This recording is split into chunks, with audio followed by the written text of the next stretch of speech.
Apa jadinya jika seorang wanita terhormat yang sudah menginjak usia senja justru terjebak dalam gairah terlarang dengan seorang pemuda yang pantas menjadi keponakannya sendiri? Di balik kebaya anggun Nenek Hesti, tersimpan rahasia panas yang sanggup meruntuhkan martabat keluarga dalam semalam. Apakah ini cinta yang terlambat, atau sekadar pelarian dari kesepian yang mematikan? Sebelum kita masuk ke dalam kamarnya yang penuh rahasia, pastikan Anda sudah tekan tombol like dan subscribe.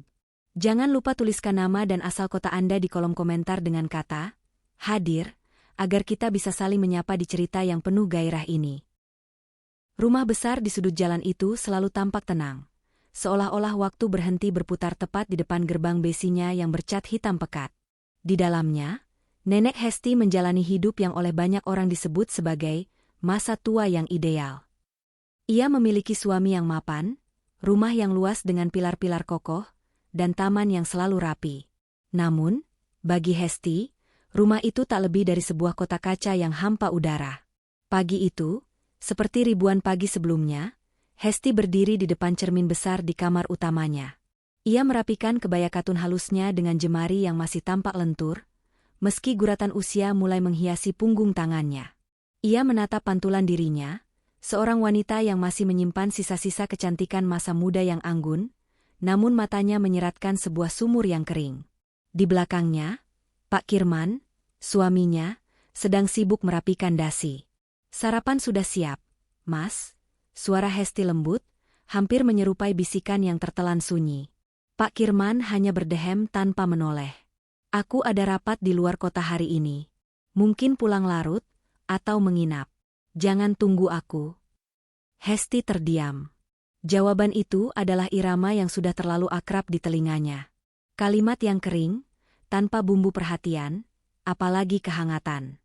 Pak Kirman adalah pria yang lurus, pendiam, dan terlalu sibuk membangun kerajaan bisnisnya hingga ia lupa bahwa di sampingnya ada seorang wanita yang juga butuh dibangun jiwanya. Baginya, Hesti adalah bagian dari inventaris rumah. Selalu ada, berfungsi dengan baik, namun tak perlu ditanya kabarnya. Saat Pak Kirman melangkah keluar kamar, aroma parfum maskulin yang tajam sempat tertinggal di udara. Hesti menghirupnya dalam-dalam, mencoba mencari sisa isyarat pria dari suaminya, namun yang ia temukan hanyalah aroma otoritas yang dingin. Begitu pintu depan tertutup dengan dentuman pelan yang menggema ke seluruh penjuru rumah, Hesti merasa dunianya kembali menciut. Ia melangkah menuju ruang makan. Di atas meja jati yang panjang, tersaji 2 piring nasi goreng yang masih mengepul. Hesti duduk sendirian. Ia menyuapkan sesendok nasi, namun rasanya hambar, seperti mengunyah kenangan yang sudah basi. Keheningan di ruangan itu begitu pekat, hingga suara detak jam dinding di ruang tamu terdengar, seperti dentuman palu yang menghantam kesadarannya. Setiap sudut rumah ini bercerita tentang jarak. Meski mereka tidur di ranjang yang sama, ada jurang tak kasat mata yang membentang di tengah-tengah kasur itu. Sudah berapa lama mereka tidak benar-benar bersentuhan? Bukan sekadar jabat tangan formal saat akan pergi, tapi sentuhan yang melibatkan rasa, yang membuat kulit terasa dialiri arus listrik yang halus namun membakar. Hesti merindukan itu. Ia merindukan perasaan dicari, diinginkan, dan dipuja bukan hanya sebagai ibu dari anak-anaknya yang sudah dewasa, melainkan sebagai seorang wanita. Sore harinya, Hesti mencoba menyibukkan diri di taman belakang. Ia menyirami tanaman anggreknya dengan gerakan yang mekanis. Cahaya matahari senja yang berwarna keemasan jatuh di bahunya, memberikan kehangatan yang semu. Ia teringat masa mudanya, saat-saat di mana tatapan seorang pria bisa membuatnya tersipu malu dan jantungnya berdegup tak beraturan. Kini, semua itu terasa seperti dongeng dari negeri yang sangat jauh. Ia menyentuh kelopak bunga anggrek yang lembut dan lembab. Jemarinya menelusuri lekukan bunga itu dengan perlahan, sebuah gerakan yang tanpa ia sadari membangkitkan sebuah sensasi aneh di ujung sarafnya. Ada gejolak yang mulai menggeliat di dalam batinnya, sesuatu yang selama ini ia tekan dalam-dalam di bawah tumpukan norma dan pengabdian. Sebuah dahaga yang tak bisa dipuaskan oleh air siraman tanaman, sebuah kelaparan yang tak bisa kenyang oleh makanan paling lezat sekalipun. Hesti menarik napas panjang, mencoba menenangkan debaran yang tiba-tiba hadir di dadanya.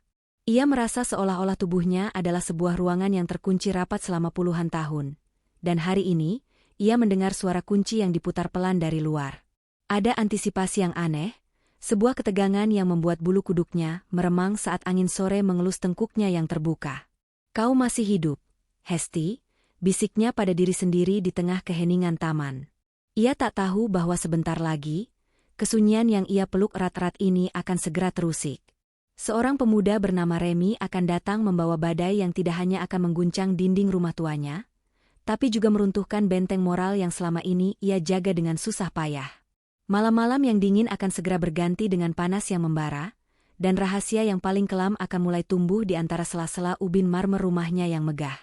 Hesti menutup matanya, membiarkan imajinasinya bermain di ruang-ruang gelap yang tak berani ia masuki sebelumnya.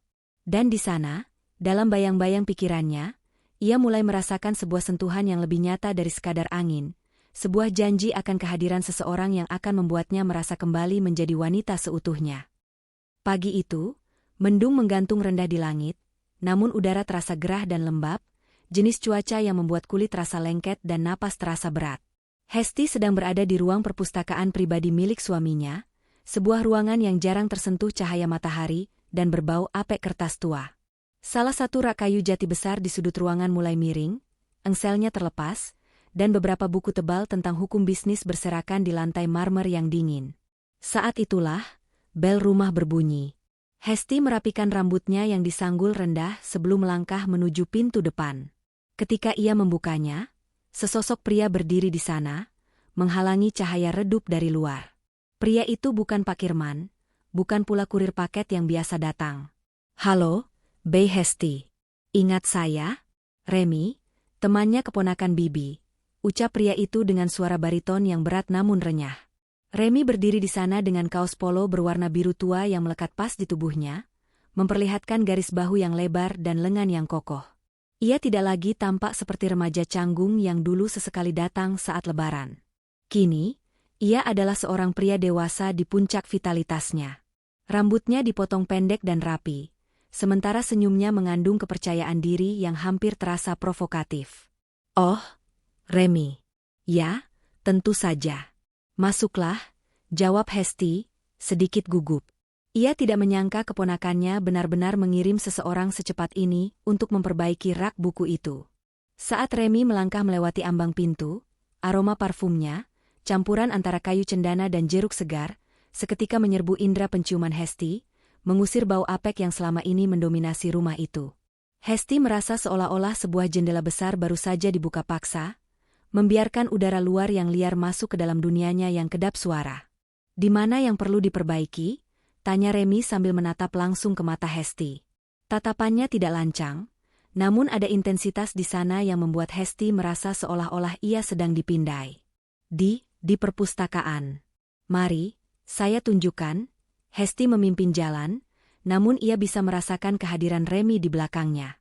Ia bisa mendengar derap langkah sepatu bot Remy yang mantap di atas lantai marmer, sebuah bunyi yang sangat maskulin dan asing di rumah yang biasanya hanya dihuni oleh langkah-langkah pelan dan ragu. Di dalam perpustakaan yang sempit itu, ketegangan mulai terbangun. Remy segera meletakkan tas perkakasnya dan mulai memeriksa rak yang rusak. Ia berlutut, kemudian membuka kancing teratas kaos polonya, karena udara ruangan yang mulai memanas. Hesti berdiri tak jauh di sana, berpura-pura merapikan buku, namun matanya tak bisa berhenti mencuri pandang ke arah Remy. Ia melihat bagaimana otot-otot di punggung Remy bergerak-gerak di balik kain kaosnya saat ia menarik rak itu. Ia melihat bulir keringat mulai muncul di pelipis pemuda itu, mengalir perlahan menuju rahangnya yang tegas. Ada sesuatu yang sangat hidup dari sosok Remy, sesuatu yang sangat kontras dengan suaminya yang selalu tampak kaku dan pucat. "Bei, bisa tolong pegang sisi sebelah sini sebentar? Saya harus menyekrup engsel bawahnya," pinta Remy tanpa menoleh. Hesti mendekat. Ia berjongkok di samping Remy. Jarak mereka kini hanya beberapa sentimeter. Hesti bisa merasakan panas yang memancar dari tubuh Remy, sebuah radiasi energi yang membuat kulit lengannya meremang. Saat tangannya menyentuh kayu jati yang kasar, jari-jari Remy yang besar dan kapalan tanpa sengaja menyentuh punggung tangannya saat ia meraih obeng. Sentuhan itu hanya berlangsung sepersekian detik, namun bagi Hesti, itu terasa seperti sengatan listrik yang menjalar dari ujung jarinya, naik ke lengan, dan meledak di dadanya. Ia tersentak pelan, namun tidak menarik tangannya. Napasnya mulai terasa pendek. Maaf, Bei, bisik Remy. Ia menoleh, dan untuk pertama kalinya, wajah mereka begitu dekat. Hesti bisa melihat pori-pori kulit Remy, aroma napasnya yang segar, dan binar aneh di matanya yang seolah mengerti apa yang sedang berkecamuk di dalam hati wanita di hadapannya itu. Remy tidak segera memalingkan wajah. Ia membiarkan tatapan mereka terkunci selama beberapa detik yang terasa abadi. Di dalam keheningan perpustakaan itu, suara detak jantung Hesti terasa begitu keras, menabuh gendang telinganya sendiri. Ia merasa telanjang di bawah tatapan Remy, seolah-olah pemuda itu bisa melihat semua kerinduan, kesepian, dan dahaga yang selama ini ia sembunyikan di balik kebaya anggunnya. Udara di sini sangat pengap ya, Bei, suara Remy merendah, hampir seperti bisikan yang menggoda indera. Hesti hanya bisa mengangguk lemah. Tenggorokannya terasa kering. Ia merasa seolah-olah oksigen di ruangan itu telah dihabiskan oleh kehadiran Remy yang dominan. Ia merasakan sebuah denyut yang sudah lama hilang kembali berdenyut di bawah permukaan kulitnya. Sebuah pengingat yang menyakitkan bahwa ia masih seorang wanita, bahwa ia masih memiliki keinginan, dan bahwa ia masih bisa merasakan panas. Rasa bersalah segera menyergapnya. Ingat usiamu, Hesti. Ingat statusmu, suara di kepalanya memperingatkan. Namun, suara itu kalah nyaring oleh desiran darah yang bergemuruh di telinganya. Ia melihat bagaimana Remy kembali bekerja, gerakannya penuh vitalitas dan kekuatan. Setiap tarikan napasnya seolah-olah menyerap semua keraguan Hesti. Ketika pekerjaan itu selesai, Remy berdiri dan mengusap keringat di dahi dengan punggung tangannya. Ia menatap Hesti dengan senyum miring yang sulit diartikan, antara rasa hormat dan sesuatu yang jauh lebih berani. Sudah beres, Bei. Tapi sepertinya saya harus datang lagi besok untuk mengecat ulang bagian yang lecet. Bibi keberatan? Hesti menelan ludah. Ia tahu ia seharusnya berkata tidak. Ia tahu ia seharusnya menyuruh Pak Kirman yang mengurus sisanya. Namun, mulutnya justru mengkhianati logikanya. Datanglah. Besok sore. Mas Kirman juga sedang tidak ada di rumah. Jawab Hesti dengan suara yang sedikit bergetar.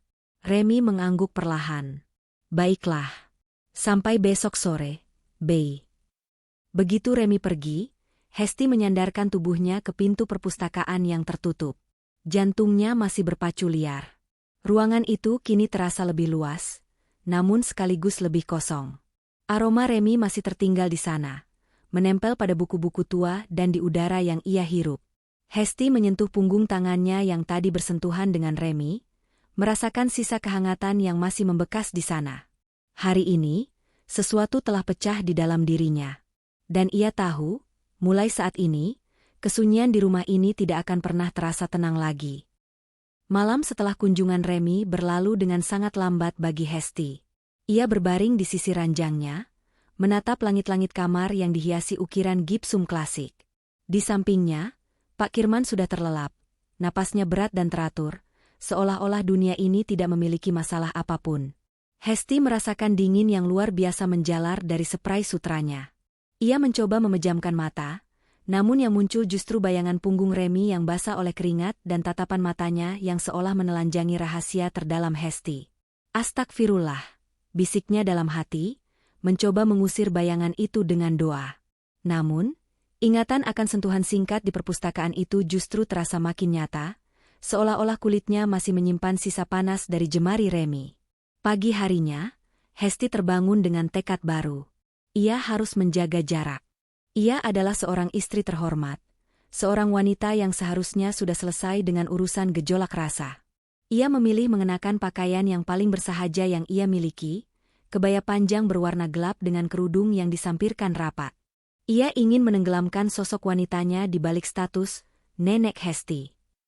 Namun, rumah itu seolah bekerja sama untuk menyiksanya. Setiap kali ia melewati pintu perpustakaan, aroma kayu cendana dan jeruk itu masih tertinggal di sana, seolah-olah kehadiran Remy telah menjadi bagian dari fondasi rumah tersebut. Sore yang dijanjikan pun tiba. Hesti memutuskan untuk tetap berada di dapur, membantu asisten rumah tangganya memotong sayuran, sesuatu yang biasanya jarang ia lakukan.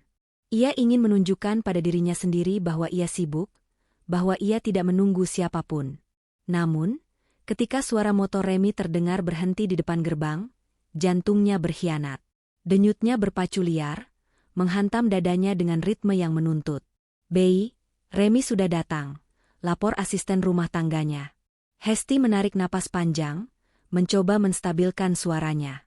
"Ya, suruh langsung ke perpustakaan saja. Bilang aku sedang sibuk di dapur." Ia bertahan di dapur selama hampir 1 jam. Namun, pikirannya melayang ke ruangan di ujung lorong itu. Ia membayangkan Remy di sana sendirian, bergerak dengan vitalitasnya, menyapukan kuas ke permukaan kayu. Keinginan untuk melihatnya, untuk sekadar memastikan pekerjaannya benar, mulai menggerogoti pertahanannya. Akhirnya, dengan alasan ingin membawakan segelas teh dingin, Hesti melangkah menuju perpustakaan. Lorong rumah itu terasa lebih panjang dari biasanya. Cahaya sore yang kuning kemerahan menerobos masuk melalui jendela-jendela tinggi, menciptakan bayangan panjang yang dramatis di lantai. Di ambang pintu perpustakaan, ia berhenti. Remy sedang berdiri di atas tangga kecil, menjangkau bagian atas rak. Kaosnya yang tipis tampak sedikit rangkat, memperlihatkan sedikit bagian pinggangnya yang kencang. Hesti menelan ludah, tenggorokannya mendadak terasa sangat kering, melebihi rasa haus yang bisa dipuaskan oleh teh di tangannya. "Ini tehnya, Remy," suara Hesti terdengar serak di telinganya sendiri. Remy menoleh dan turun dari tangga dengan gerakan yang luwes. Ia mendekati Hesti, membuat wanita itu refleks mundur 1 langkah hingga punggungnya menyentuh bingkai pintu. Remy mengambil gelas itu, namun matanya tidak lepas dari wajah Hesti. "Bibi tampak berbeda hari ini. Lebih tertutup," ucap Remy dengan nada suara yang rendah, mengandung sebuah observasi yang terlalu intim untuk seorang tamu. Hesti mencoba berpaling. "Aku hanya sedang ingin memakai ini. Bagaimana pekerjaannya?" Remy meletakkan gelas teh di meja tanpa meminumnya. Ia justru melangkah lebih dekat, mengabaikan jarak sosial yang seharusnya ada. Pekerjaannya hampir selesai. Tapi ada sesuatu yang tidak beres. "Bei." "Apa?" tanya Hesti polos. "Udara di rumah ini," Remy berbisik, kini ia berdiri sangat dekat hingga Hesti bisa merasakan hawa panas yang menguar dari tubuh pria muda itu. "Terlalu sunyi. Terlalu berat. Seolah-olah rumah ini menyimpan napas yang tertahan selama bertahun-tahun." Hesti merasa jantungnya seakan berhenti berdetak. Kalimat itu menghantam tepat di pusat kesepiannya. Ia ingin memarahi Remy, ingin mengusirnya karena kelancangan itu, namun lidahnya terasa keluh. Di saat yang sama, sebuah suara antagonis muncul di benaknya, tajam dan menghakimi. "Kau sudah terlalu jauh memikirkan hal yang tak pantas, Hesti. Lihat dirimu, gemetar di depan anak muda yang pantas jadi keponakanmu.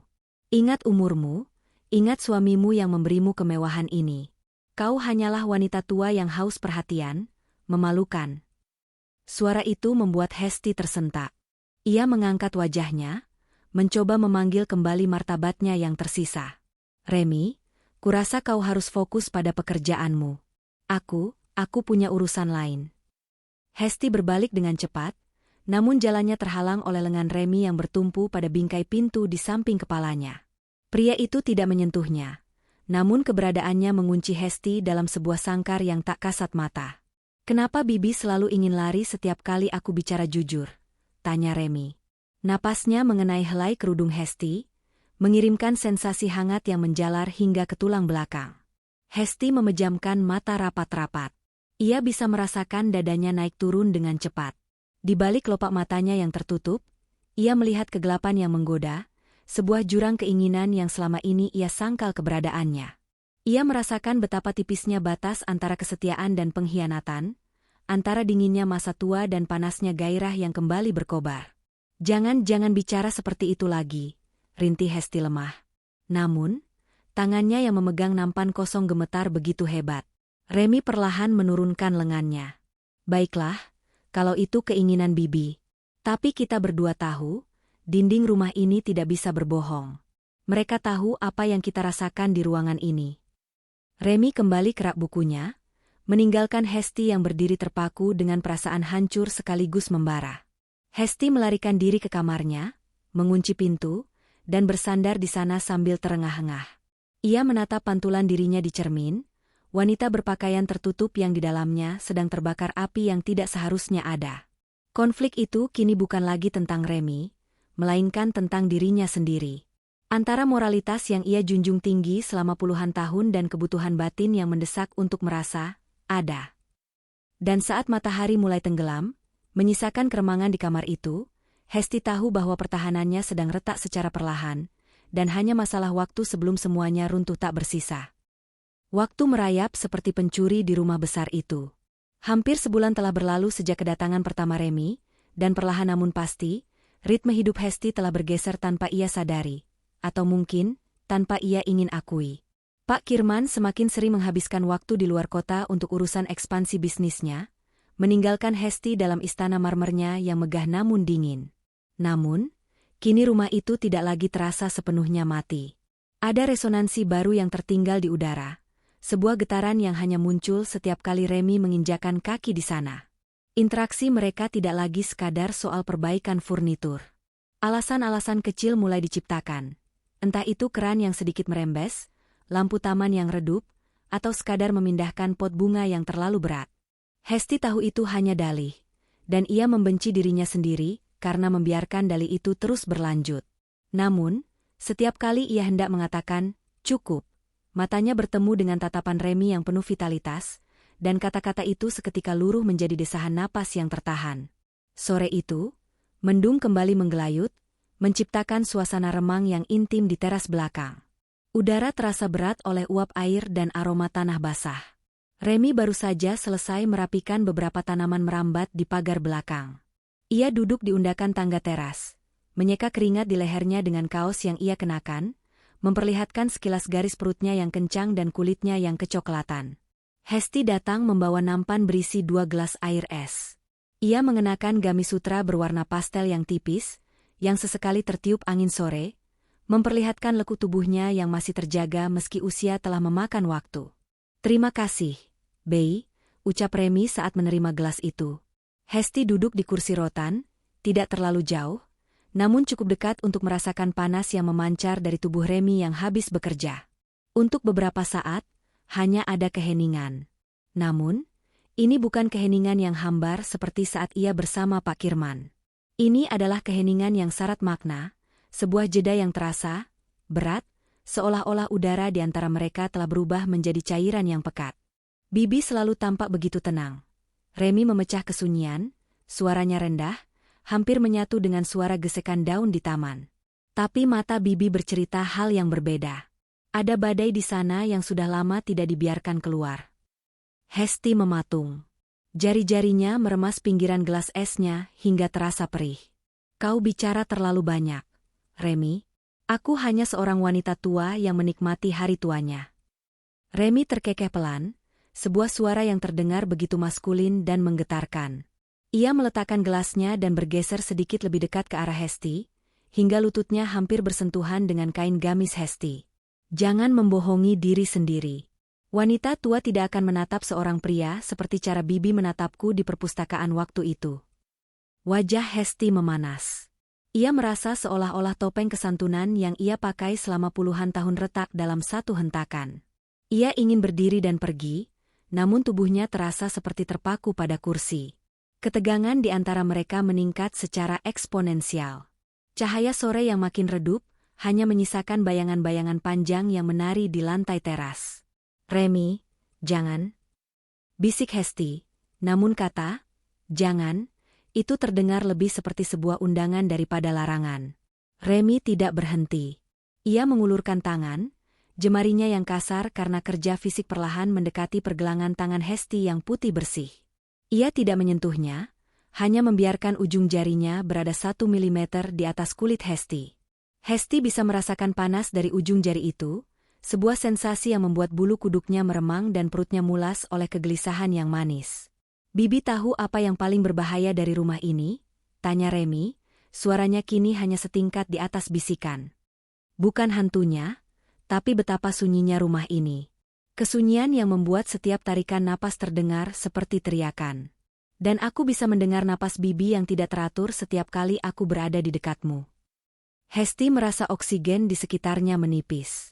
Atmosfer di teras itu begitu tebal, seolah-olah mereka berada di bawah tekanan air yang dalam. Ambiguitas dalam setiap gerakan Remy, setiap kata yang ia ucapkan, menjadi senjata utama yang melumpuhkan akal sehat Hesti. Ia melihat bagaimana dada Remy naik turun dengan ritme yang sama dengannya. Ada sebuah kesepakatan tanpa kata yang mulai terbentuk di antara mereka, sebuah pengkhianatan terhadap moral yang selama ini Hesti agungkan. Tiba-tiba, suara guntur menggelegar di kejauhan, memecah keheningan yang mencekam itu. Hesti tersentak, namun ia tidak menarik diri. Sebaliknya, ia justru menatap Remy tepat di matanya. Di dalam keremangan sore itu, ia melihat hasrat yang tidak lagi disembunyikan dalam diri pemuda itu, sebuah api yang liar dan menuntut. Sudah mau hujan. Suara Hesti bergetar, hampir hilang di telan angin. Ya, sahut Remy, matanya kini turun ke arah bibir Hesti yang sedikit terbuka. Dan rumah ini akan menjadi lebih sunyi setelah hujan turun. Apakah Bibi benar-benar ingin menghabiskan malam yang dingin ini sendirian lagi? Pertanyaan itu menggantung di udara, penuh dengan implikasi yang membuat darah Hesti berdesir kencang. Ia merasakan sebuah tarikan magnetis yang sangat kuat, sebuah kebutuhan fisik dan emosional yang selama ini ia kunci rapat-rapat kini mendobrak pintu kesadarannya. Ruangan itu kini tidak lagi terasa luas, melainkan sesak oleh kehadiran mereka berdua. Hesti berdiri dengan gerakan yang limbung, nampaknya tertinggal di atas meja. Ia melangkah masuk ke dalam rumah melalui pintu kaca besar, namun ia tidak menutup pintu itu. Ia membiarkannya terbuka sedikit, sebuah isyarat bisu yang sangat ambigu namun sangat jelas bagi siapapun yang berani membacanya. Ia berjalan menuju ruang tengah yang gelap, jantungnya berdegup seperti drum yang dipukul bertalu-talu. Di belakangnya, ia mendengar langkah sepatu bot yang mantap di atas lantai marmer, langkah yang tidak ragu, langkah yang mengejarnya ke dalam kegelapan. Bab ini berakhir tepat saat bayangan Remy muncul di ambang pintu, menghalangi sedikit cahaya sisa senja, sementara hujan mulai turun membasahi bumi, menenggelamkan semua suara kecuali suara napas mereka yang saling memburu di dalam rumah yang kini terasa seperti penjara sekaligus surga yang terlarang. Di luar, langit seolah tumpah. Hujan deras menghantam atap sirap rumah tua itu dengan irama yang liar dan tak beraturan, menciptakan dinding air yang mengisolasi bangunan megah itu dari dunia luar. Suara guntur sesekali menggelegar, menggetarkan kaca-kaca jendela tinggi di ruang tengah. Di dalam, suasana begitu sunyi, namun kesunyian itu tidaklah kosong. Ia penuh dengan muatan listrik yang jauh lebih berbahaya daripada petir di luar sana. Listrik tiba-tiba padam. Padamnya cahaya itu seolah menjadi aba-aba dari alam semesta, bahwa aturan normal tidak lagi berlaku malam ini. Hesti berdiri mematung di tengah kegelapan ruang tengah. Jantungnya berdegup begitu kencang, hingga ia merasa organ itu akan melompat keluar dari dadanya. Ia hanya bisa melihat siluet perabotan rumahnya yang kaku di bawah kilatan cahaya petir yang sesekali menerangi ruangan melalui celah gorden. Ia mendengar suara langkah kaki, pelan, mantap, dan tanpa keraguan, mendekat ke arahnya. "Remy," bisik Hesti. Suaranya pecah, tersangkut di tenggorokan yang terasa sangat sempit. "Aku di sini, Bey." Suara itu muncul dari arah belakang, sangat dekat, hingga Hesti bisa merasakan embusan napas hangat Remy menyentuh tengkuknya yang lembab oleh keringat dingin. Hesti memejamkan mata. Kegelapan total memberikan semacam keberanian yang tidak pernah ia miliki di bawah terang lampu. Di dalam kegelapan ini, ia bukan lagi istri Pak Kirman yang terhormat. Di sini, ia hanyalah seorang manusia yang haus akan kehangatan yang telah lama hilang. Remy tidak segera menyentuhnya.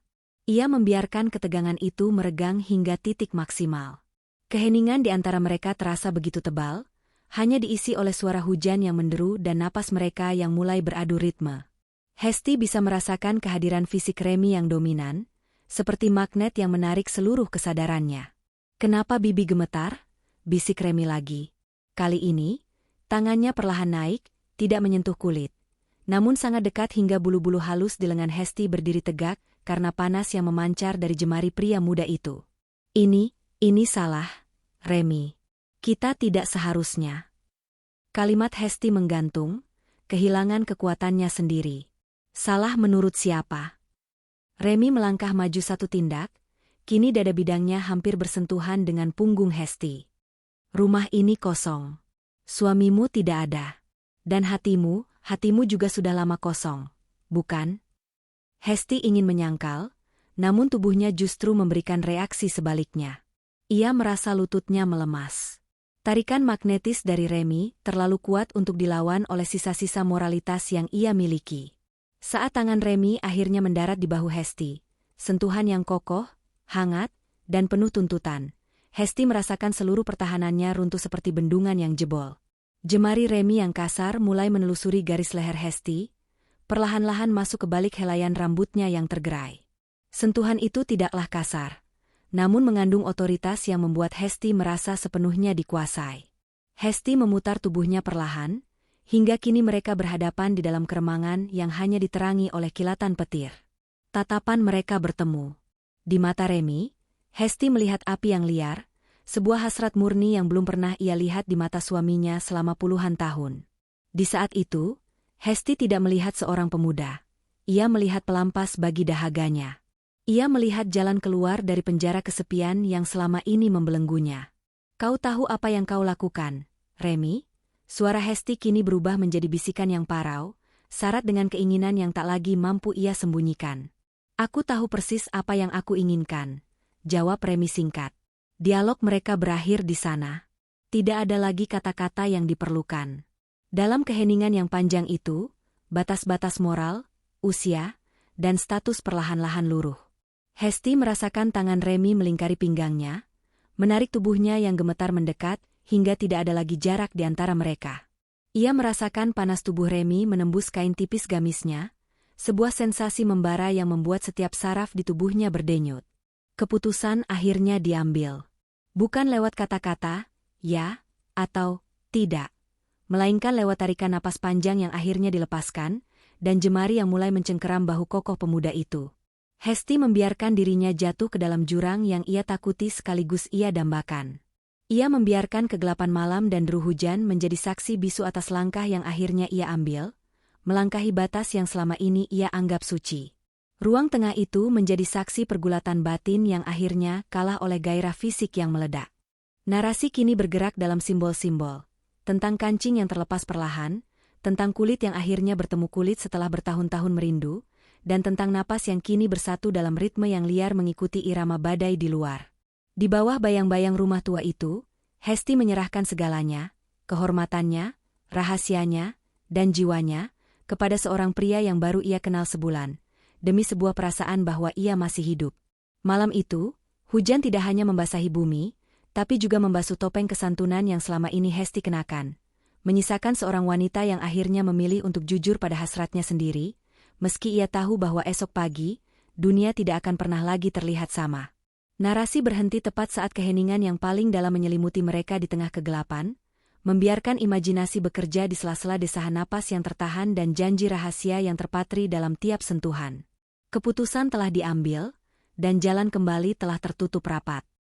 Cahaya matahari pagi yang menerobos masuk melalui celah gorden ruang tengah terasa begitu tajam, hampir menyakitkan bagi mata Hesti. Saat listrik telah kembali menyala dan deru hujan berganti dengan kicauan burung yang netral, Hesti terbangun dengan perasaan seolah-olah jiwanya telah berpindah ke tubuh orang lain.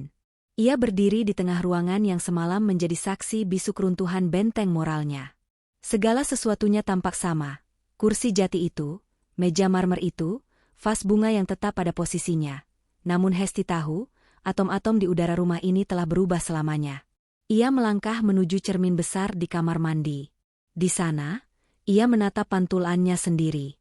Ada sesuatu yang berbeda pada rona pipinya, sebuah jejak vitalitas yang selama puluhan tahun terkubur di bawah dinginnya sikap Pak Kirman. Namun, di balik binar itu, tersimpan kegelapan yang pekat. Matanya yang biasanya tenang kini memancarkan kegelisahan yang liar.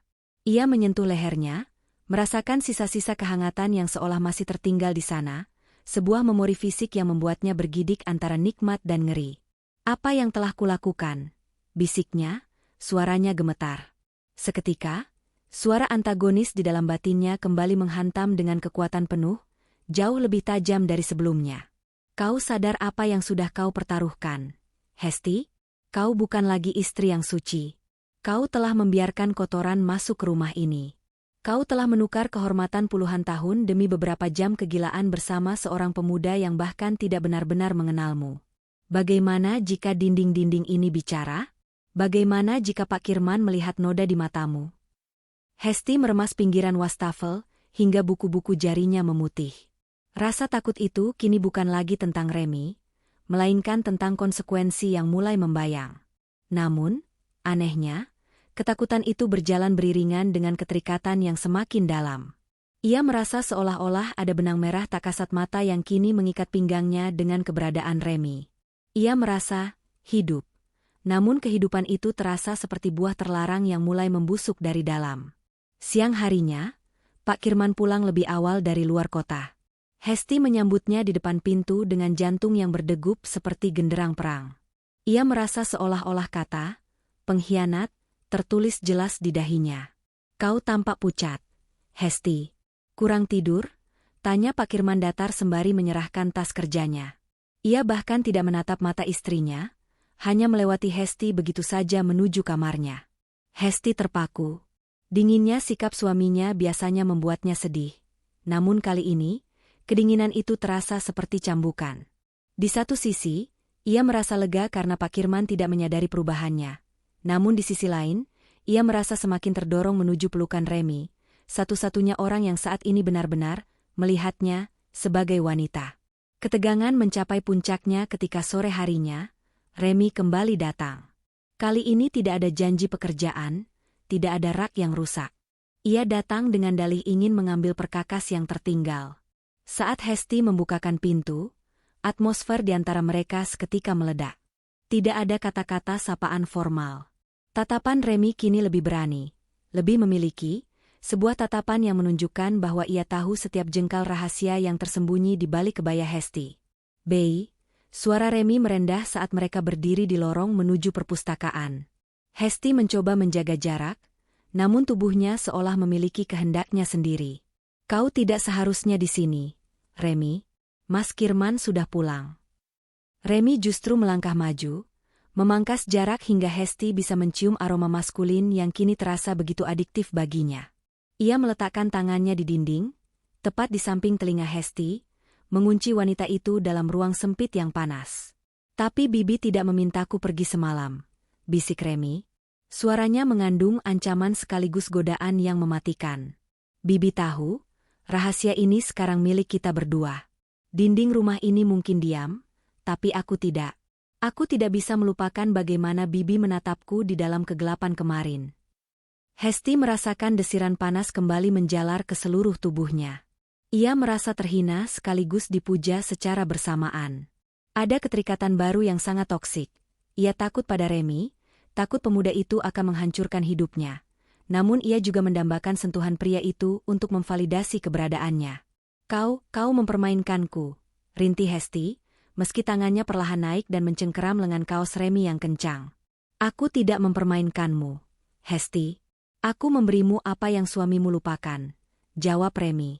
Ia mencondongkan tubuhnya, bibirnya hampir menyentuh telinga Hesti, memberikan bisikan yang membuat Hesti hampir kehilangan keseimbangan. "Dan aku tahu, Bibi menginginkannya lagi. Rahasia ini, ia mengikat kita lebih kuat dari pernikahan manapun."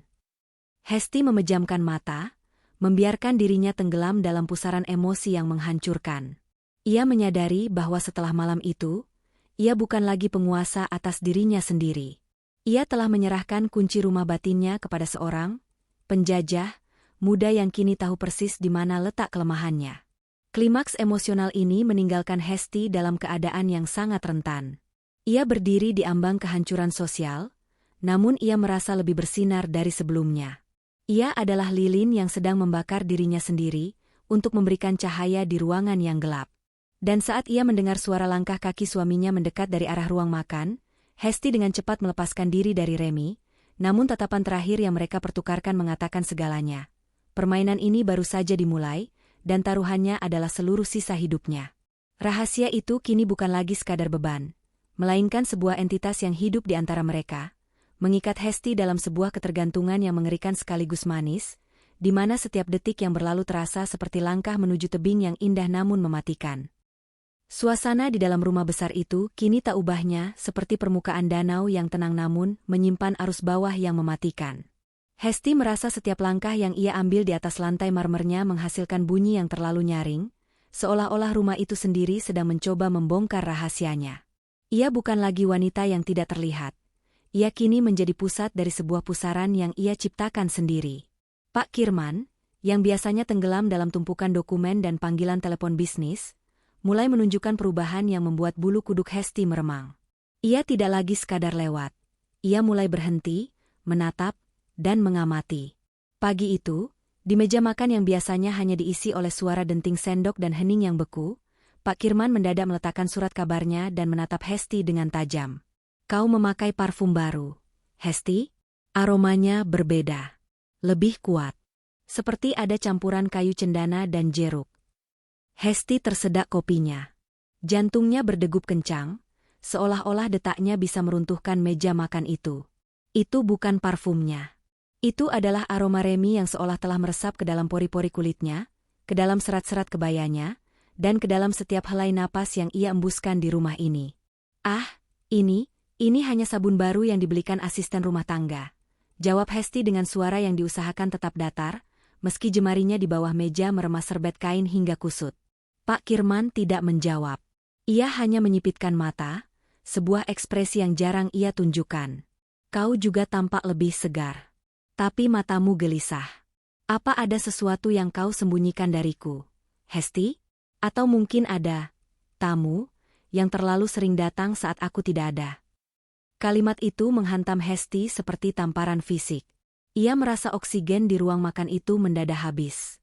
Suara antagonis di dalam kepalanya kembali berteriak, lebih nyaring dari sebelumnya. Kau lihat? Dia mulai mencium baumu. Bau pengkhianatan. Kau sadar apa yang sudah kau pertaruhkan? Sekali topeng ini retak, seluruh duniamu akan hancur berantakan. Ketegangan itu belum berakhir. Siang harinya, saat Pak Kirman pergi ke kantor, Remi muncul kembali. Kali ini, ia tidak membawa tas perkakas. Ia datang dengan kemeja yang sedikit terbuka di bagian atas, memamerkan kalung perak yang kontras dengan kulit kecoklatannya. Ia masuk rumah itu seolah-olah ia adalah pemilik sahnya. Kau gila, Remi? Pergilah.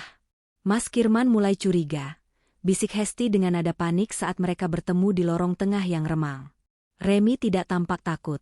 Sebaliknya, ia justru tersenyum, sebuah senyum yang mengandung kemenangan sekaligus obsesi.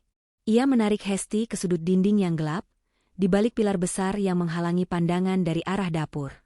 Biarkan dia curiga, bisik Remi. Ia mendekatkan wajahnya, menghirup aroma leher Hesti dengan rakus.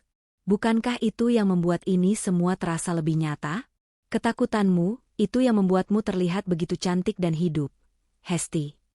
Tangan Remi mulai bergerak, menyentuh pinggang Hesti dengan tekanan yang posesif. Hesti ingin menolak, ia ingin berteriak agar pemuda ini pergi, namun tubuhnya justru memberikan reaksi yang mengkhianati logikanya. Ada tarikan magnetis yang begitu kuat antara ketakutan akan ketahuan dan nikmatnya perhatian yang diberikan Remi. Sebuah keterikatan yang kini terasa seperti candu yang mematikan. Dia mencium aromamu padaku pagi ini, keluh Hesti, suaranya parau oleh campuran rasa takut dan gairah yang tak terucap. Bagus, jawab Remi singkat. Ia memberikan ciuman tipis di telinga Hesti, sebuah sentuhan yang membuat seluruh tubuh Hesti bergetar hebat. Biarkan dia tahu bahwa di rumah yang dingin ini, ada api yang sedang berkobar. Dan api itu bukan miliknya. Namun, keberanian Remi mulai terasa seperti ancaman bagi Hesti. Pemuda itu kini bukan lagi sekadar pelipur lara, ia mulai menjadi penguasa. Ia mulai mengatur kapan ia datang, bagaimana Hesti harus bersikap, dan memberikan tatapan-tatapan yang syarat akan kepemilikan bahkan di depan asisten rumah tangga. Sore itu, sebuah kejadian hampir menghancurkan segalanya. Pak Kirman kembali lebih awal karena ada dokumen yang tertinggal. Remi sedang berada di ruang tengah, duduk santai sambil menyesap teh yang dibuatkan Hesti. Saat suara mobil Pak Kirman terdengar di halaman, Hesti merasa dunianya seakan runtuh. Sembunyi. Cepat ke perpustakaan, perintah Hesti dengan wajah pucat pasi. Remi berdiri dengan tenang, hampir tanpa beban. Ia melangkah menuju perpustakaan tepat saat pintu depan terbuka. Pak Kirman masuk dengan langkah terburu-buru. Matanya langsung menyapu ruangan. Ia melihat 2 cangkir teh di atas meja. Satu masih mengepul tipis. Siapa yang datang, Hesti? Tanya Pak Kirman, suaranya rendah dan penuh selidik. Itu, Tadi ada kurir. Maksudku, Remy datang sebentar untuk memeriksa rak yang ia perbaiki kemarin. Dia baru saja pulang lewat pintu samping. Dusta Hesti, suaranya bergetar begitu hebat hingga ia harus memegang sandaran kursi untuk tetap tegak. Pak Kirman berjalan mendekati meja, menyentuh cangkir teh yang ditinggalkan Remy. Ia menatap Hesti dengan pandangan yang sulit diartikan, campuran antara amarah yang tertahan dan kekecewaan yang mendalam. Kurasa rak itu sudah cukup kuat. Hesti, tidak perlu diperiksa setiap hari. Kecuali ada hal lain di rumah ini yang sedang diperbaiki oleh anak muda itu. Hesti tidak mampu menjawab. Ia hanya tertunduk, membiarkan kesunyian yang berat menyelimuti mereka. Ia merasa setiap dinding di rumah itu sedang menertawakannya, merekam setiap kebohongannya, dan bersiap untuk meruntuhkan dirinya. Bab ini ditutup dengan suasana yang sangat mencekam. Pak Kirman tidak marah secara meledak-ledak, namun sikap diamnya jauh lebih menakutkan. Ia mulai sering berdiri di balkon, mengawasi setiap gerak-gerik di taman, seolah-olah ia sedang menunggu saat yang tepat untuk menerkam. Sementara itu, Hesti terjepit di antara dua lelaki, suaminya yang mulai mengendus pengkhianatan, dan kekasih mudanya yang semakin berani melangkah di zona bahaya. Retakan pada topeng Hesti sudah terlalu besar untuk ditambal. Rahasia itu kini bukan lagi sekadar simpanan di bawah bantal. Ia adalah bom waktu yang detaknya mulai terdengar di setiap sudut rumah tua itu. Malam itu, rumah besar di sudut jalan itu tampak lebih megah sekaligus lebih menyeramkan dari biasanya. Lampu-lampu kristal di ruang makan dinyalakan, memantulkan cahaya keemasan yang tajam pada piring-piring porselen dan peralatan makan perak yang tertata rapi. Pak Kirman secara mengejutkan meminta Hesti untuk menyiapkan makan malam formal. Ia mengundang satu tamu khusus sebagai tanda, terima kasih, atas perbaikan rumah selama sebulan terakhir, Remy. Hesti berdiri di depan cermin besar, mengenakan kebaya sutra berwarna merah marun yang pas di tubuhnya. Warna yang biasanya ia hindari karena dianggap terlalu mencolok untuk usianya. Namun malam ini, ia ingin merasa kuat. Ia memulas bibirnya dengan warna senada. Di balik keanggunannya, jantungnya berdegup seperti dentuman jam besar di ruang tamu. Ini bukan sekadar makan malam, ini adalah medan perang yang tak kasat mata. Saat Remy datang, atmosfer di ruang makan seketika berubah. Remy mengenakan kemeja hitam yang pas, membuatnya tampak seperti predator yang tenang di tengah-tengah kemewahan. Tatapannya saat menyalami Pak Kirman begitu datar, namun saat matanya beralih ke Hesti, ada percikan api yang sangat jelas. Sebuah pengakuan atas semua rahasia yang telah mereka bagi di dalam kegelapan. Terima kasih sudah datang, Remy. Pekerjaanmu di perpustakaan sangat memuaskan, ucap Pak Kirman dengan suara berat yang mengandung nada sarkasme yang halus. Mereka duduk mengelilingi meja jati yang panjang. Pak Kirman di ujung meja sebagai kepala keluarga, sementara Hesti dan Remy duduk berhadapan. Di bawah meja yang tertutup taplak beludru panjang hingga menyentuh lantai, ketegangan mulai terbangun. Hesti mencoba fokus pada makanannya, namun ia bisa merasakan kaki Remy sengaja menyentuh ujung sepatunya. Sentuhan itu tidak ditarik, justru semakin menekan, memberikan sensasi panas yang menjalar hingga ke seluruh tubuh Hesti. Di atas meja, mereka membicarakan hal-hal sepele, bisnis, cuaca, dan rencana renovasi selanjutnya. Namun di bawah meja, terjadi sebuah komunikasi fisik yang sangat berani dan berbahaya. Kau tahu, Remy? Pak Kirman memotong daging steaknya dengan gerakan yang sangat presisi, ada kayu yang terlihat kokoh dari luar, tapi sebenarnya sudah dimakan rayap dari dalam. Rayap itu masuk dengan diam-diam, menikmati serat-serat kayu itu tanpa suara, sampai akhirnya kayu itu rapuh dan hancur saat disentuh sedikit saja. Hesti menghentikan gerakan sendoknya. Ia merasa udara di ruangan itu mendadak membeku. Kalimat Pak Kirman bukan sekadar perumpamaan tentang furnitur. Itu adalah tuduhan terbuka. Remy tersenyum tipis, sebuah senyum yang sangat menantang. Mungkin rayap itu hanya mencari tempat yang hangat, Pak. Kayu yang dingin dan tidak dirawat memang selalu mengundang sesuatu yang lebih hidup untuk masuk. Mata Pak Kirman berkilat. Ia menatap Remy, lalu beralih ke Hesti yang pucat pasi. Benar begitu, istriku? Kau setuju dengan pendapat anak muda ini? Hesti menelan ludah. Tenggorokannya terasa tersumbat oleh ribuan kata yang tak berani diucapkan. Ia merasakan jemari Remy, di bawah meja, kini dengan berani menyentuh lututnya, mengelus kain sutranya dengan gerakan melingkar yang lambat dan menggoda. Sentuhan itu adalah bentuk perlindungan sekaligus penguasaan. Di tengah ketakutan yang luar biasa, Hesti merasakan sebuah kejujuran yang pahit.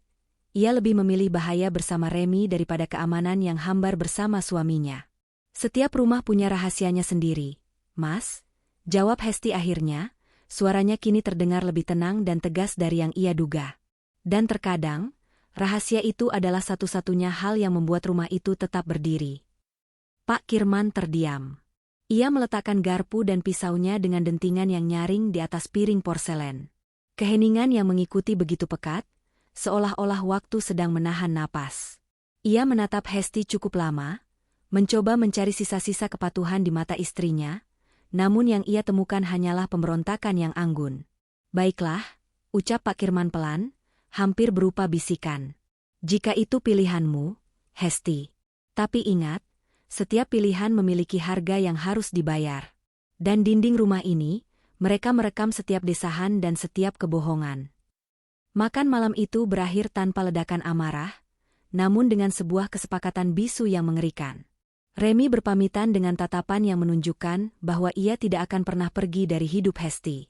Ia telah menjadi bagian dari bayang-bayang rumah itu.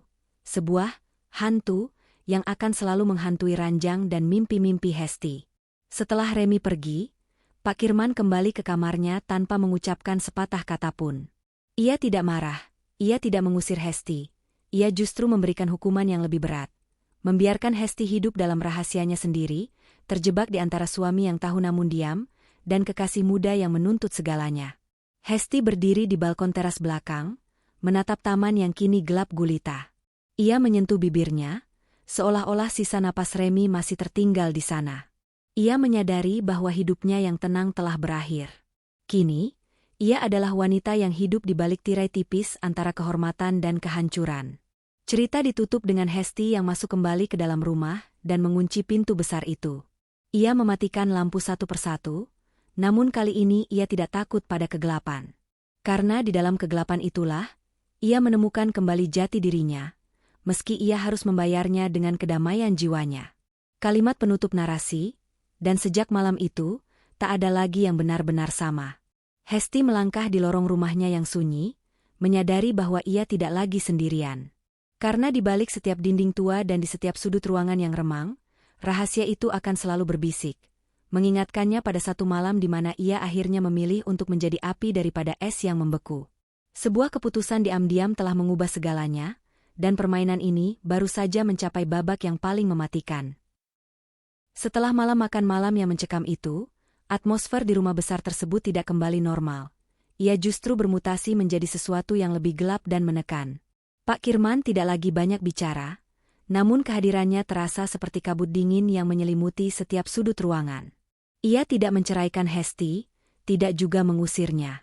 Ia memilih hukuman yang jauh lebih menyiksa, membiarkan Hesti hidup dalam ketakutan bahwa sewaktu-waktu rahasianya akan diledakkan ke permukaan.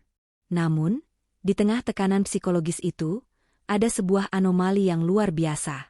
Hesti, yang seharusnya merasa hancur, justru menemukan dirinya semakin terjebak dalam kecanduan akan gairah yang ditawarkan oleh Remy.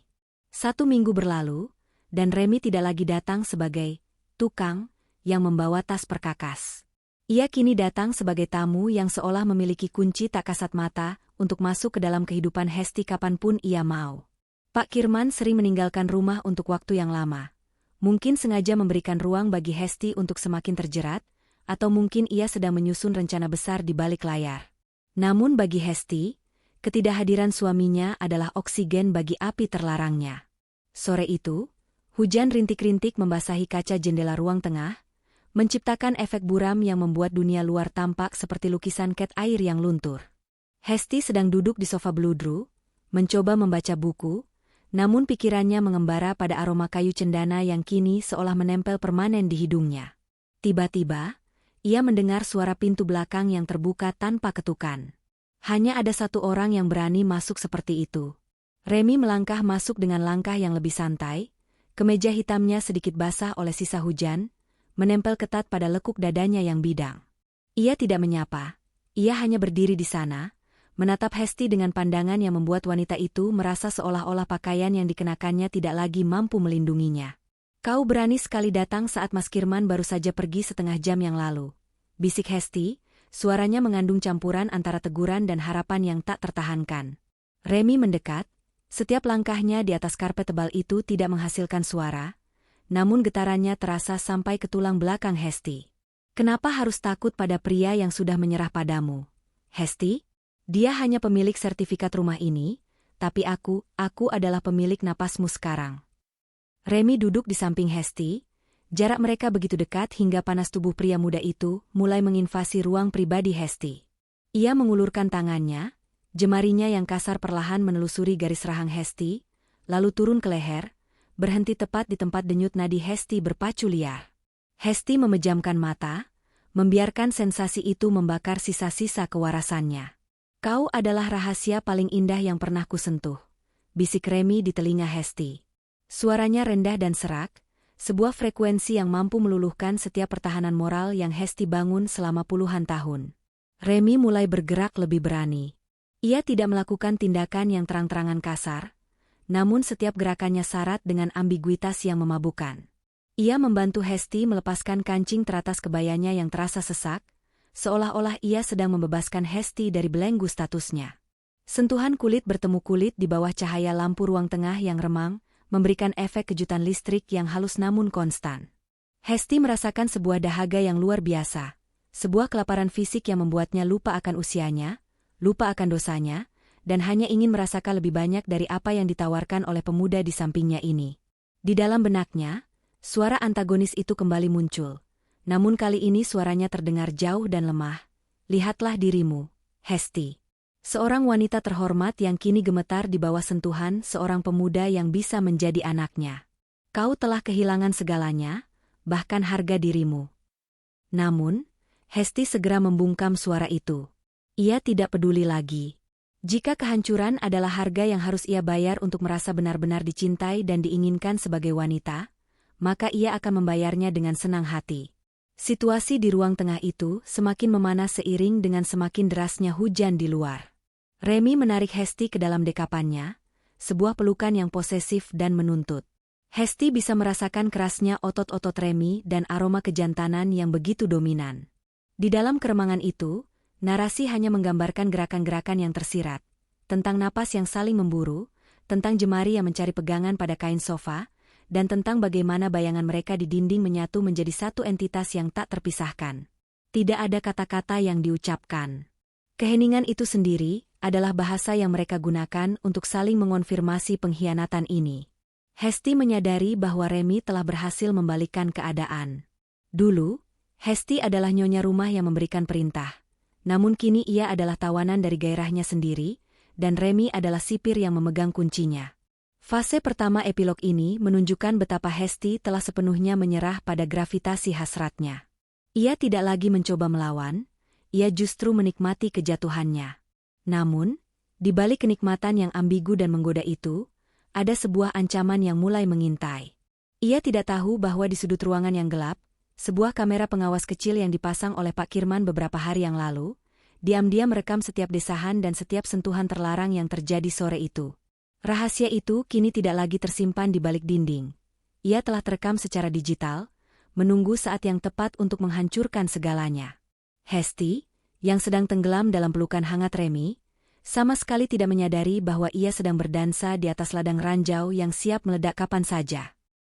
Rumah besar itu kini tidak lagi terasa seperti perlindungan, melainkan seperti sebuah penjara dengan dinding-dinding kaca yang transparan bagi sepasang mata yang tersembunyi.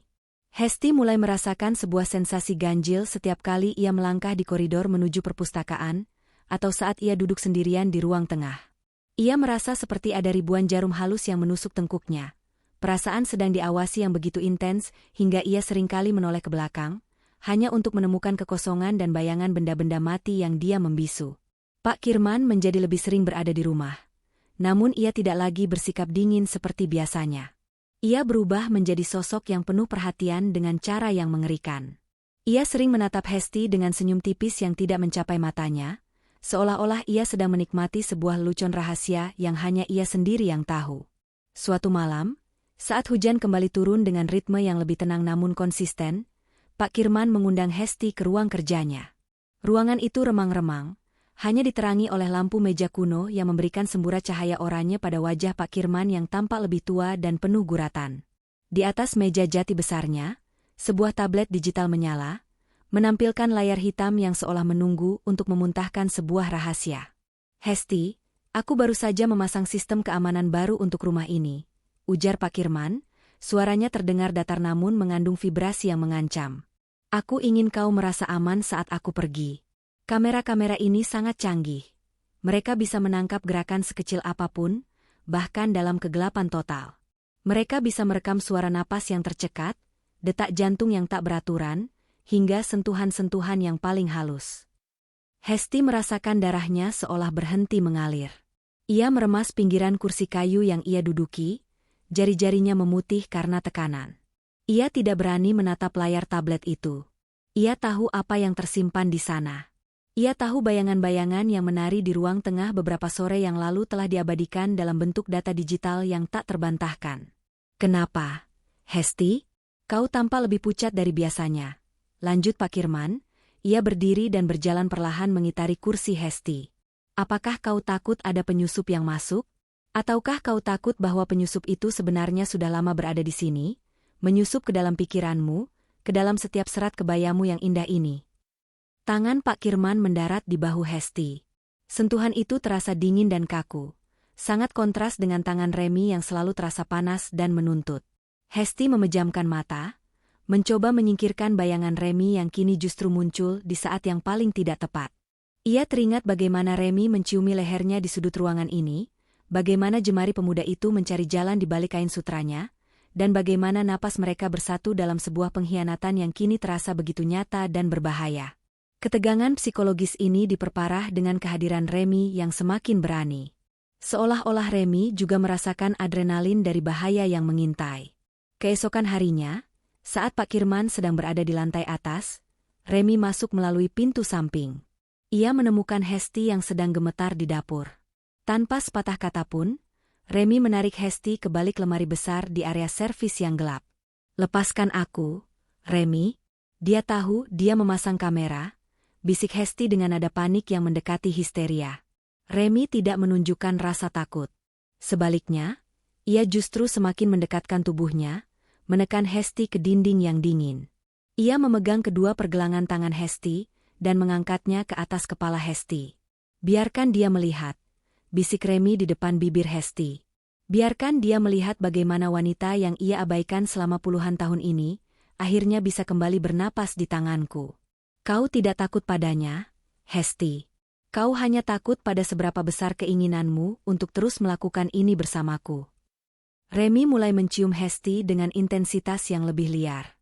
Ada sebuah kegilaan dalam sentuhannya hari ini, sebuah ambiguitas antara cinta dan keinginan untuk menghancurkan.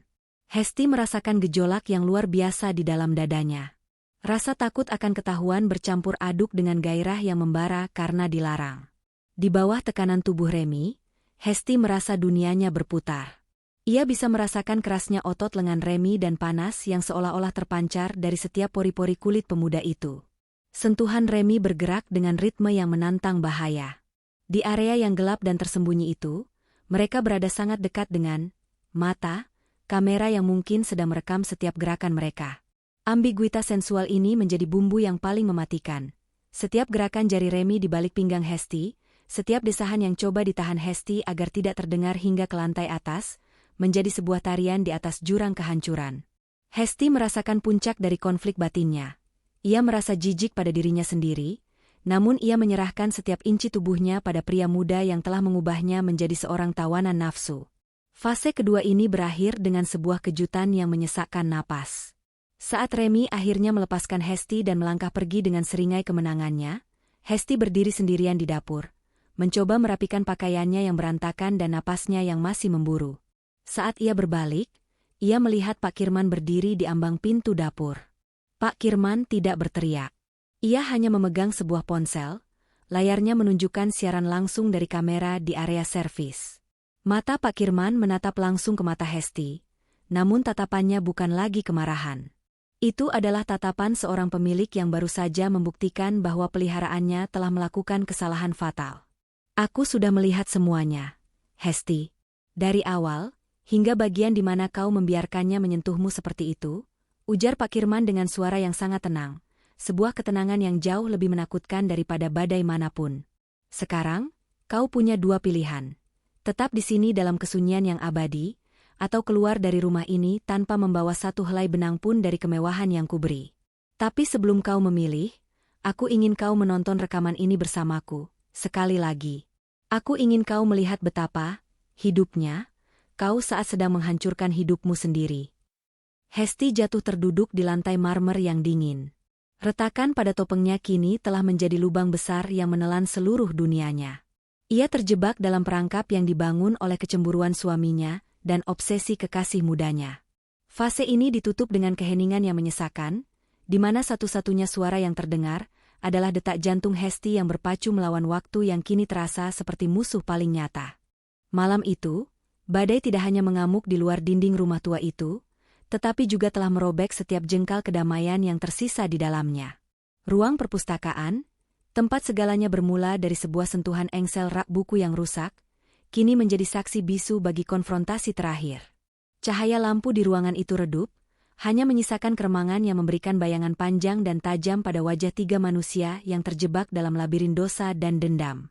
Pak Kirman duduk di kursi kebesarannya, menatap layar monitor yang menampilkan rekaman hitam putih, sebuah bukti nyata bagaimana istrinya, Hesti, menyerahkan dirinya pada gairah yang selama ini dipadamkan. Di hadapannya, Hesti berdiri dengan kebaya yang sedikit kusut, matanya sembab namun menyeratkan sebuah keberanian yang baru lahir dari rahim kehancuran. Dan di ambang pintu, Remy berdiri dengan sikap menantang, tangan kanannya bersandar pada bingkai kayu, seolah-olah ia siap meruntuhkan seluruh gedung ini. Kau melihatnya, Hesti? Suara Pak Kirman terdengar seperti gesekan pisau di atas batu asah.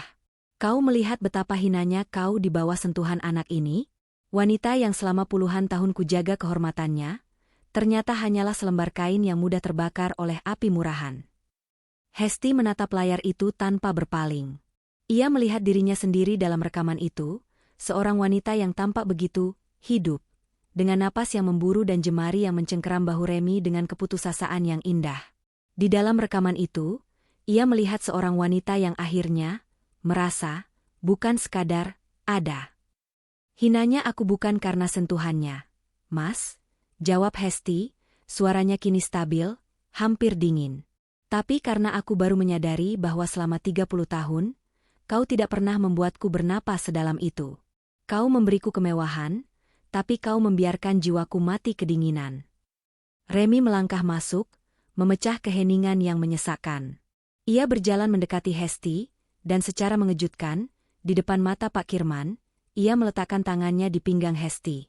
Itu adalah sebuah klaim, sebuah tindakan provokatif yang membuat suasana di ruangan itu seolah-olah siap meledak. Hesti bisa merasakan panas dari telapak tangan Remy menembus kain sutranya, sebuah pengingat fisik akan malam-malam rahasia yang telah mereka lalui. Cukup, Pak Tua, ucap Remy dengan nada merendah. Anda bisa memiliki rumah ini, uang ini, dan semua bukti digital ini. Tapi Anda tidak akan pernah bisa memiliki kembali getaran yang Hesti rasakan setiap kali aku berada di dekatnya. Anda tidak bisa membeli rasa haus yang hanya bisa kupadamkan. Pak Kirman berdiri, wajahnya merah padam. Ia mengeluarkan selembar cek dan sebuah map berisi surat perceraian. Aku punya dua pilihan untukmu, Hesti. Kau tanda tangani surat ini, pergi dari sini tanpa membawa apapun kecuali rasa malumu, dan aku akan menyebarkan rekaman ini ke seluruh keluarga dan kolega bisnis kita. Kau akan hancur, namamu akan busuk hingga ke liang lahat. Ia berhenti sejenak, matanya berkilat penuh kebencian. Atau, kau tetap di sini, sebagai istriku di mata dunia. Tapi kau akan kukunci di paviliun belakang. Kau tidak akan pernah lagi melihat cahaya matahari, tidak akan pernah lagi menyentuh pria ini, dan kau akan menjalani sisa hidupmu dalam kesunyian yang abadi sebagai penebusan dosamu. Pilihan ada di tanganmu. Ketegangan di ruangan itu mencapai puncaknya. Ambiguitas sensual yang biasanya menghiasi pertemuan Hesti dan Remy kini berubah menjadi ketegangan tragis. Remy menatap Hesti, Matanya memohon agar wanita itu ikut bersamanya, lari menuju ketidakpastian namun dalam kebebasan. Sementara Hesti menatap suaminya, menyadari bahwa penjara yang ditawarkan Pak Kirman sebenarnya sudah ia tempati selama puluhan tahun. Hesti perlahan mendekati meja. Ia mengambil pena, namun ia tidak menandatangani surat perceraian itu. Ia justru merobeknya menjadi dua bagian di depan wajah Pak Kirman. Kemudian, ia berbalik menuju Remi. Di bawah cahaya lampu yang temaram, Hesti menyentuh pipi Remi, menelusuri garis rahangnya dengan ujung jarinya, sebuah sentuhan yang syarat akan janji sekaligus perpisahan. "Remi," bisik Hesti, suaranya bergetar oleh emosi yang tertahan. "Terima kasih telah mengingatkanku bahwa aku masih seorang wanita. Terima kasih atas panas yang kau berikan di saat aku hampir membeku." Namun, Hesti kemudian melepaskan tangan Remi. Ia berbalik kembali menatap suaminya. "Aku tidak akan memilih satu pun dari pilihanmu, Mas Kirman. Kau tidak punya kuasa lagi untuk memenjarakanku, baik di paviliun maupun dalam rasa malu. Rekaman itu, sebarkanlah. Biarkan dunia tahu bahwa nenek Hesti yang terhormat ini pernah merasa sangat hidup di pelukan pria lain, karena suaminya sendiri telah lama mati sebelum jasadnya dikubur." Hesti melangkah menuju pintu keluar dengan kepala tegak. Ia tidak membawa tas, tidak membawa perhiasan, bahkan tidak menoleh lagi pada Remi yang berdiri terpaku. Ia melangkah keluar ke tengah hujan yang deras, membiarkan air langit membasuh sisa-sisa aroma kayu cendana dan jeruk dari kulitnya. Pak Kirman terdiam, hancur oleh keberanian istrinya yang tak terduga. Remi mencoba mengejar, namun langkahnya terhenti di ambang pintu saat ia menyadari bahwa Hesti tidak lagi membutuhkannya sebagai pelarian. Hesti telah menemukan jalannya sendiri di balik kegelapan. Cerita ditutup dengan suasana rumah besar yang kini benar-benar sunyi. Pak Kirman duduk sendirian di perpustakaan, menatap layar monitor yang kini hanya menampilkan noise statis. Di dinding tua itu, bayangan rahasia tetap bersembunyi, merekam jejak-jejak napas yang pernah bersatu dan keputusan-keputusan yang telah meruntuhkan sebuah dinasti kepalsuan. Dan di bawah guyuran hujan malam itu, satu rahasia telah mati, namun satu jiwa baru saja dilahirkan kembali. Dinding rumah itu mungkin tetap berdiri, tapi mereka tidak lagi memiliki apapun untuk dibisikkan, karena kebenaran, sepahit apapun itu, telah menemukan suaranya sendiri.